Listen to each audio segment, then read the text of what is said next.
చూద్దాం గురుగారు. సుధాకర్ గారు ఈమెయిల్ ద్వారా రాస్తున్నారు, ఉద్యోగ ప్రాప్తి కోసం ఏ దైవాన్ని ఆరాధించాలి, ఏ విధంగా ఆరాధించాలి? అందరికీ ఒక సులభోపాయం చెబుతాను. జీవితంలో ఉద్యోగం లేక బాధపడుతున్న వాళ్ళు, లేదా ఉద్యోగం వచ్చేది నిలబడక బాధపడుతున్న వాళ్ళు, లేదా హఠాత్తుగా ఉద్యోగం పోయిన వాళ్ళు, ఇటువంటి వాళ్ళు సంక్షిప్త రామాయణం పారాయణ చేయండి. సంక్షిప్త రామాయణం అనగా వాల్మీకి మహర్షి రాసిన రామాయణంలో బాలకాండలో ప్రథమ సర్గ. రామాయణం 24,000 శ్లోకాలు, 7 కాండములుగా ఉంది.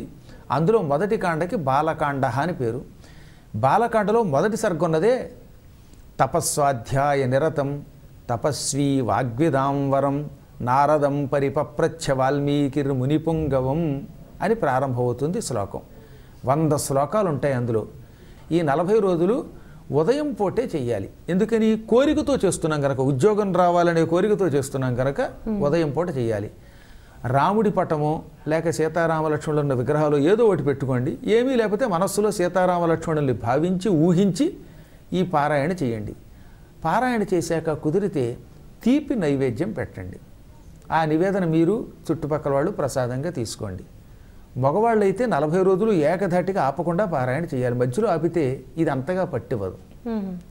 స్త్రీలకి బయట ఉండేటటువంటి ఒక యోగం ఉన్నది కనుక బహిష్టు కాలంలో 4 రోజులు ఆపి మళ్ళీ 5వ రోజు నుంచి కొనసాగిస్తే పారాయణ వారికి శుభ ఫలితం కలుగుతుంది. సంక్షిప్త రామాయణం పారాయణ చేయలేనటువంటి వాళ్ళు ఏం చేయాలి? లలితా సహస్రనామంలో 143, 144, శ్రీ లలితా సహస్రనామ స్తోత్రంలో 143, 144, 143, 144 ఈ 2 శ్లోకాలు 40 రోజుల పాటు పారాయణ చేస్తే వారికి కూడా ఉద్యోగం వస్తుంది. ఈ రెండింటిలో ఏదో ఒకటి చేసుకోండి.